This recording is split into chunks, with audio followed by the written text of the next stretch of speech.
guys, Kuro Blindwave, I'm Eric. I'm Shane. I'm Aaron. And us three just went to, we were at Star Wars Celebration. We went over to the, what is it called? The Celebration Stage. Yeah, Celebration Stage over at the Wintrust Stadium, or whatever it's called, arena. And got to join in on the Clone Wars sneak peek, which was great. It was amazing. Yeah. It set up a lot of hype for me, and also like the realization that I'm gonna get to react to Clone Wars for the first time with you guys. We've not never knowing what's reacted coming, to you Clone know. Wars. Like we're taking the other guys through that right now, but but we'll get to react to something new. Yeah, a lot of people have said you guys need to hurry up so that the crew can be caught up. That's not the plan. The plan is those guys are going to take their time to go through Clone Wars. We can have our thing. We're going to have our own reaction series to the new season, and then when those guys catch up, that'll be great. But you know, this is the group. This is a real Star Wars crew you want there. Okay, so we went over to the panel. There was a lot of awesome stuff shown, but there was a trailer. I'm sure a lot of you have seen it with on YouTube so far. So what we thought might be a cool idea is we're not going to react to it because we've already seen it twice. Yeah, we got some footage. It might be dark, but it's not going to be usable. I checked it out. I was trying to record myself, but I think next time if we ever want to do that, we need to bring like a little soft light or something. So we're not going to be able to show that. Yeah. However, we are going to go through the trailer here that we have here on YouTube, and we're just going to go through and talk about some of the cool stuff that we heard about and what we saw in the trailer. Okay. I will say that, reaction-wise, we freaked the hell out. You know, because you guys were wondering what it was like. Yeah, I mean, I had tears coming down my face in many parts, but we'll talk about this. Yeah, I was very emotional on a few things. Yeah. Here we have the beginning recapping some of the stuff where Ahsoka walks away. You know, she closes Anakin's hand. Which was, it was a gut punch immediately as it happened because, you know, this is all in black and white. It's like what has happened and what's going to happen next. We actually were treated to a clip of this first shot of new material, a whole clip of Ahsoka ascending down into 1313. Descending down into 1313. And, her first outing into the underworld is not a very a pleasant one. In true Clone Wars fashion. And it's very action-oriented, too. It's crazy. Yeah. There's never happy landings in Clone Wars. And this shows Lucasfilm, everyone starts screaming. Yeah, it was a great situation we were in there. Here she is basically... she's on a speeder bike, is what we just said. It's descending down into 1313. We actually saw a much bigger extended clip, but if you saw the panel, you saw that too. Yeah, she's there. Of course, they mentioned some new people and stuff like that she's going to be meeting and whatnot from 1313. Yeah, how do you feel about her new look? I mean, I think it's great. It's just mainly just an outfit and the headdress, but I think it looks cool. I like what they said at the panel, how she doesn't know what to dress like. She knows what a Jedi wears, and it's usually unbecoming or not flashy or not something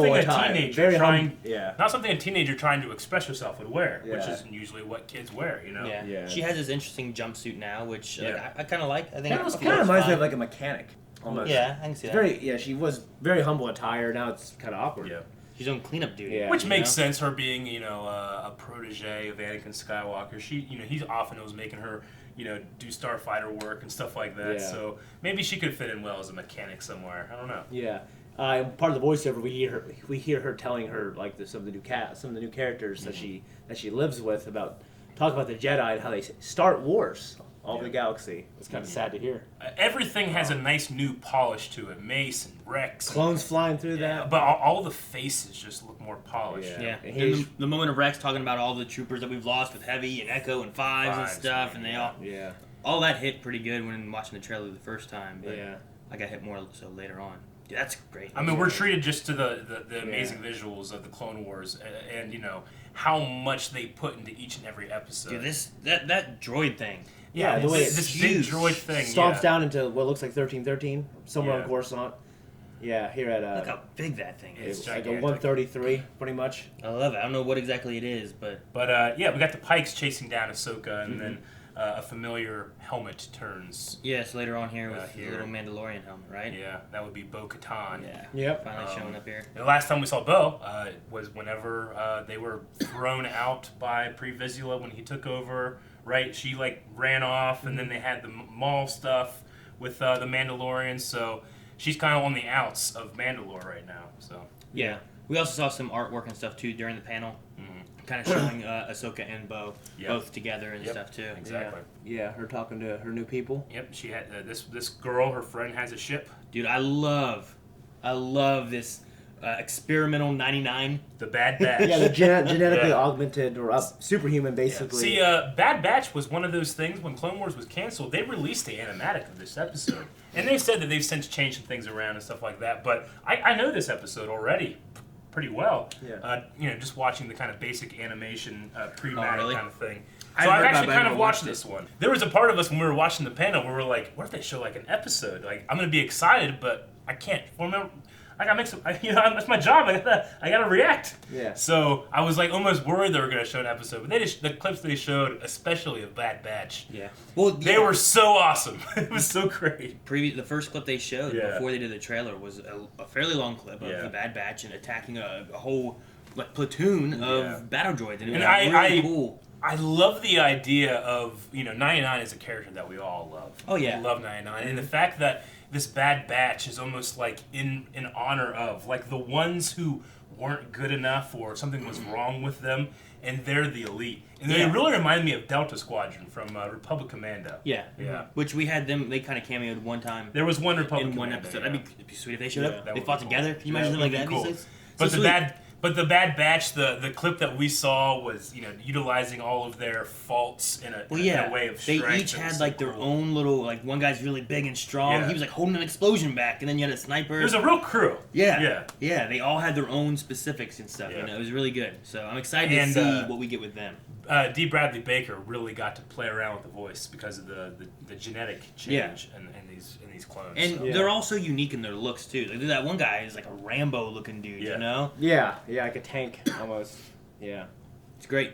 Here we have the action scene. I thought that was Anakin, but I wasn't able to tell when they showed the trailer twice. But yeah, I can tell it's him. Yeah, he's definitely has longer hair, and he's lost almost all of his armor. Clone armor. Yeah. We're getting closer to episode 3. It's just a great action scene to see the 99 guys in action. I think these were like Geonosians at first, but they weren't. Yeah. Okay, so this is the scene that we heard about.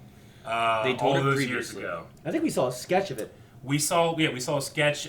Dave Filoni told us about this scene. Ashley Eckstein cried. And then even before this trailer, we also saw a non-fully rendered version. An animatic, exactly. And that made me, like, tear up. Dude, I was I had tears going down my Because it's like, you shouldn't call me Commander.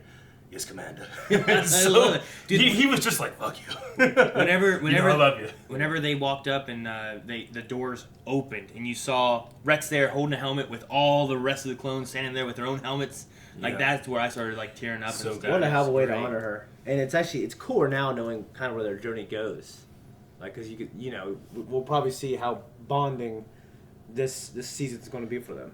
I mean, it's so emotional to think about because these guys answer to the Jedi, right? The Jedi answer to the Senate, and the Senate answers to Palpatine.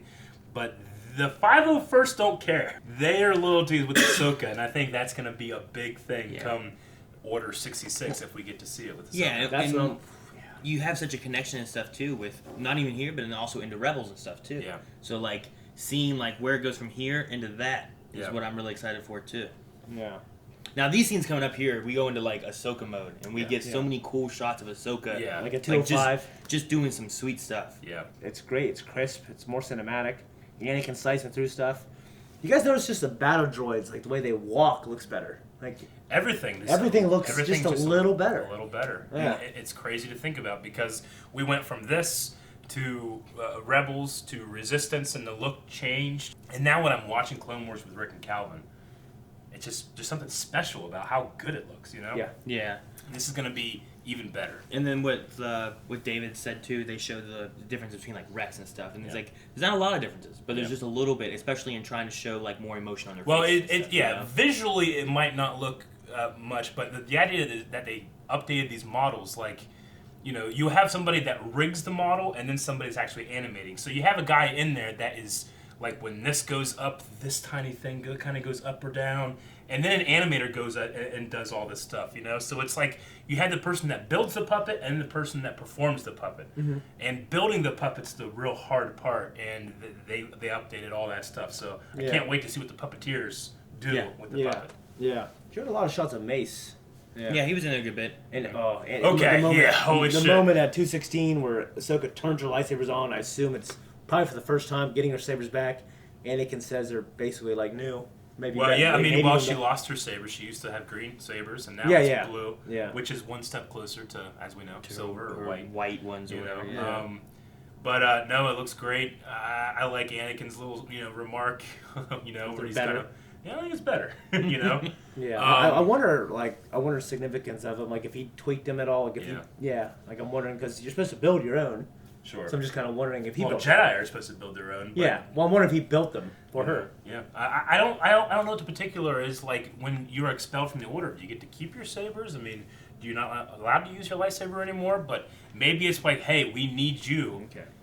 We know you're not a Jedi. The clones, they don't care. Anakin, you think Anakin's gonna care? No. He's going to build these 2 weeks before he sees her. And give them to her. That's great. Yeah, I pause on them and just see if they look a little more like his, but they don't. Not really. No. Very similar to what we've seen in Star Wars Rebels. They're slightly different too. I'm sorry, not Rebels, but Clone Wars, and then another one, Rebels. Yeah. Rebels are a lot more slick, or rounded. Just fantastic shots. We got Y-wings. We got this new ship. We got what looks to be Mandalore. Maybe Mandalore. We have that could be Cham Sandula, maybe. The Twi'lek up there. Then it looks like we have Ahsoka and then her two friends from 1313 walking. So, but very much could be Mandalore.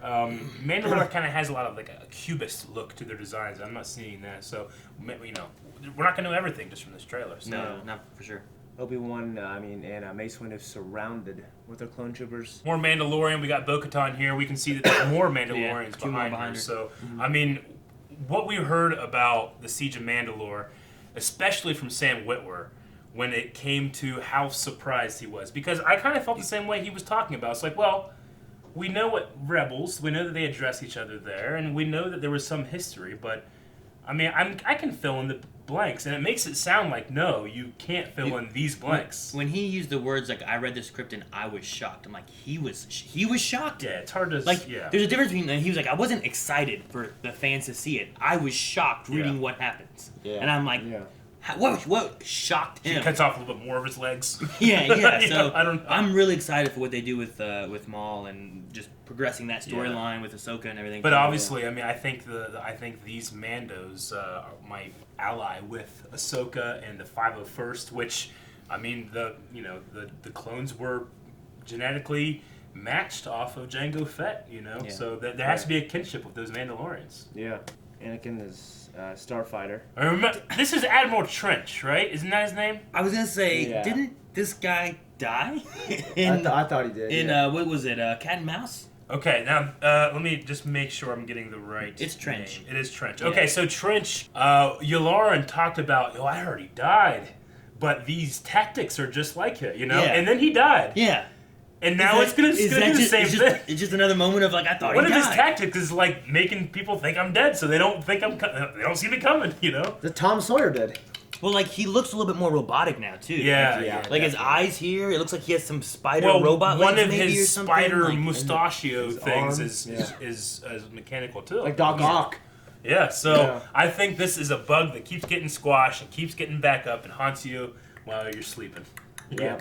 Admiral Trench. Dude, that shot. Yeah. This shot of the bouncing thing reminds me of again Jedi Outcast with the Wookiee bowcaster that you could do that. You go around corners. I love it bouncing around. Yeah. I don't know how it works. Is it how special it is? Is it the hull? Wipe them all ship? out. Yeah. I don't know. And then this big explosion.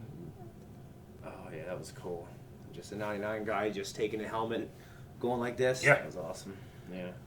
We got some more Y-wings, and we have this shot of Ahsoka going through the gunship, and it looks like it's the Mandos that are under Maul, just taking them out. Yeah. I love the she comes in and cuts. Yeah. And then I love her kick push. Yeah. To both sides, and then going to the next guy. Yeah. And then plays she out so well. slices that guy. The ship's going down, so she grabs them, and they're uncontrollably at 248 flying through the air. It's awesome. I guess it's become a thing in trailers too. Black screen. The villain, with what the episode 9 trailer gave us. But yeah, with this, the best piece of news that we heard at this panel is that, obviously Siege of Mandalore, we're gonna figure out why they have the history. Maul and Ahsoka, Lady Tano, and formerly Darth, now just Maul. But when they said that... The fact that Dave said that he wanted to go in and make a lightsaber fight longer than what they did with Maul and Obi-Wan. More epic. But actually make it a fight. Like, make it good. Now, you guys know us. I mean, we love lightsaber fights. We've made lightsaber fights. We've made 11-minute lightsaber fights, and we've made 3-minute lightsaber fights. Dave made a 3-move lightsaber fight that was one of the best fights ever. It was great. But now he's doing what we've done before, where it's like, well, we'll do this, and now let's do the complete opposite. You know, which I love. Which is going to be this giant, huge, grand lightsaber fight to finish the Clone Wars, which is Maul versus Ahsoka Tano. Yeah, but much the like... the former Sith and the former Jedi, you know? That's so cool. I was going to say, the best thing about all of it was the fact of, like, much like Solo, not only are we getting the voice of Darth Maul to embody Darth Maul, but we're getting the body of Darth Maul to embody Darth Maul. So he went to Ray Park not only for consulting, but to actually motion capture Darth Maul. And we have a very, very small clip at the end of this trailer, but Maul has not used a double-bladed lightsaber in the Clone Wars. No, he hasn't. But in this small clip, he does. We get like a second, and in that second, he's standing. It looks like it could be the throne room of Mandalore, but maybe he's standing so wide that it looks like the wushu of Ray Park stand. He always stands so wide. You know, anytime I ever see Ray Park do these kind of things, I'm always thinking, look how wide his feet are. It's like he's doing a split, you know? Yeah. And you can kind of see that a little bit in this Darth Maul. One of my, not criticisms, but one of the things about animation and lightsaber fighting is I never see it and be like, oh, that's a cool move. Hey, let's take that move and do that. Because it's always like, well, it's usually animators, you know, not necessarily the best fighters. They're drawing what they think looks cool, and it's the rule of cool. Season 4 stepped it up, but pretty much. And it did, but I've never looked at an animated fight, really, and been like, that's a good set. Yeah. When it comes to choreography, a set of moves that I think is, like, you know, done really well. And if you ask anybody, like, who can do that, well, it's Ray Park. I mean, it's Nick Gillard and it's Ray Park. Yeah. I was thinking Ray Park at first. I'm like, what if Nick Gillard walks on stage? That would have been fucking crazy. Cool, but well, he was obviously obviously worked with Nick Gillard, so. But I love, just like Aaron said, I mean, we have the voice of Sam Witwer, we have the body of Ray Park, and we're having the conclusion of the Clone Wars on an epic lightsaber fight. It actually reinforces like your autographed thing more. Well, yeah, exactly. It really does. And the thing too that like I'd wondered too, and like part of me wasn't too worried about it because I was like, how does Ray feel about? Like, now he kind of shares Darth Maul with Sam, you know? Does he feel like it takes away from him or anything? But he's always been the body, but never been the voice. Yeah. I think now it's just like, now we know the voice even more so than before. Like, what was it? I think it was like Peter something. Peter. Right? Did the original voice? Yeah, the guy from Shaun of the Dead. Yeah.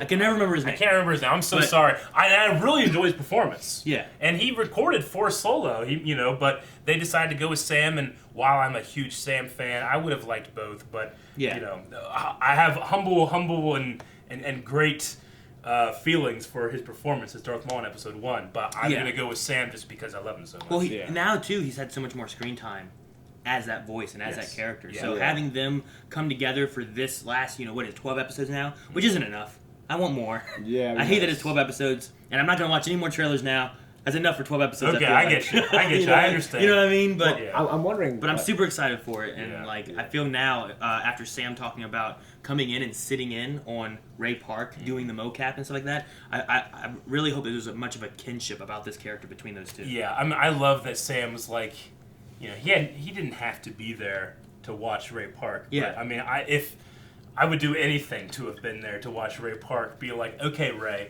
how would you fight as Darth Maul in this situation, and let him just go? Just film it. Take your best parts, Yeah. It's so fun. I would love to watch Sam Witwer. Watch him. Yeah. You're just watching Sam sit there and watch him. And Cal would be like recording me, watching him, watch him. Chain. But anyway, it was a great panel. It's a great trailer. I'm excited for so much about Star Wars these days. Yeah. Make sure you guys are checking out. We did a small video about the Mandalorian, and we'll have a longer one up here as well. Yeah. But the Mandalorian, Clone Wars, Episode 9. There's so much stuff coming for Star Wars that I'm really, really excited about. And I do gotta give Rick Martin a big thank you. Because while we were there, he went and got me this Darth Maul convention exclusive Black Series. in the old episode 1 paneling. It's fantastic. It's holographic, if you can see there. It's beautiful. It's a beautiful figure, and I figure, hey, it's Darth Maul, so I got to show you guys here. I also have episode 1 Obi-Wan Kenobi, so this is fantastic. Thank you so much, Rick Martin. Not only did I get to go see Clone Wars, but he got these for me. So that was nice. You made it sound like he got to do something else too. No, not only did I get to see that, he got to stand in line for you. Like whenever they said 3 o'clock and you said, "Hey, this is gonna start at 3:30," there was a part of me that's like, I can't go. I gotta go get those. Mm-hmm. And Rick's like, I'll get them. Oh, I got both. You know, it's like my favorite thing: having my cake and eating it too. And so that was fortunate. Yeah. Also, like our wave rider Isaiah. Yeah, he watched him with us too, and he's been great this week. He's always been like doing stuff for us, getting posters for us and things like that. So thank you, sir, for doing that as well. A lot of you guys, were there, have been around the convention. So many people saying they've been loving watching the Clone Wars reactions with Rick and Calvin. Yeah, that's really it's been special for us. That's good and all, but when it comes back, we watch it's gonna be better. I can't wait to come back. It's gonna be awesome. I'm waiting on the date because we didn't get a date. Not for this, I don't think. No. So I'm excited. Anyway, this was super exciting. Hope you guys like this. Obviously, we can't, you didn't get the reaction to the trailer this time, but I hope you still. We could have been dishonest and just reacted anyway. True. The rest of the panel was great. Dave Filoni, I love what Dave has become because he's always had this kind of attitude and snarkiness, and he's always like, he gets embarrassed easy. I love the trust tree stuff. He's so personable in like a standoffish way. That he's really found a voice as a Star Wars creator, and the fact that I felt like he was robbed of the Clone Wars whenever George sold the company and he couldn't finish it, and now the man gets to finish the Clone Wars. This will be his second series of being able to start and finish. Yeah, and then he's going to be in the Mandalorian. He's as working a director. and directing episodes of that. I think we could all say after we watched that panel, he's more than just one of the directors. I mean, he's so involved in so much. For sure. I mean, they didn't have any other directors up there. They did not. So one of my favorite things about actually was just how Ashley Eckstein found out that the Clone Wars was coming back. Yeah, that was fun. That was a fun story. Dee Bradley Baker, they read their text conversation. In character. It was very cute. Yeah. And the whole time. And Dave Filoni, he put his hat down. He was just embarrassed. I love the one part. Dave said something. He was like, don't do that." And Dee Bradley's like, "Yes, sir." It was so good. Well, and Sam Witwer did an impression of him. He did. It was spot on. Yeah, too, really wasn't good. It? Yeah. They brought all the other actors that were there. Matt Lanner from Timeless. Tom Kane and from Clone Wars. And Timeless too. James Arnold Taylor and Matthew Wood was there. I haven't really seen Matt Wood in person or anything. You never seen him in person? Well, I know what he looks like, but I've never seen him around. Sure. I don't watch interviews with him in it really. Yeah. I definitely remember him from the episode 1, when he was the sound guy under Ben Burt before he became General Grievous. So, anyway, so it was cool seeing all those guys in person and experiencing it with a huge arena of Star Wars fans. Yeah. And there was no people in the comments being like, "Well, this is why it sucks." That's nice. We'll probably have those in the comments at the end of this video. I wish. The video's right now. Okay, we're gonna end it. Guys, thank you very much for checking out this review recap of the panel of the trailer. We're going to do each and every episode of the Clone Wars. We're already doing each and every episode. Lest we die. We're going to do each and every episode of the Clone Wars again with Season 7. Okay? So make sure you subscribe and check out playlists, stuff in the description, all of that good stuff.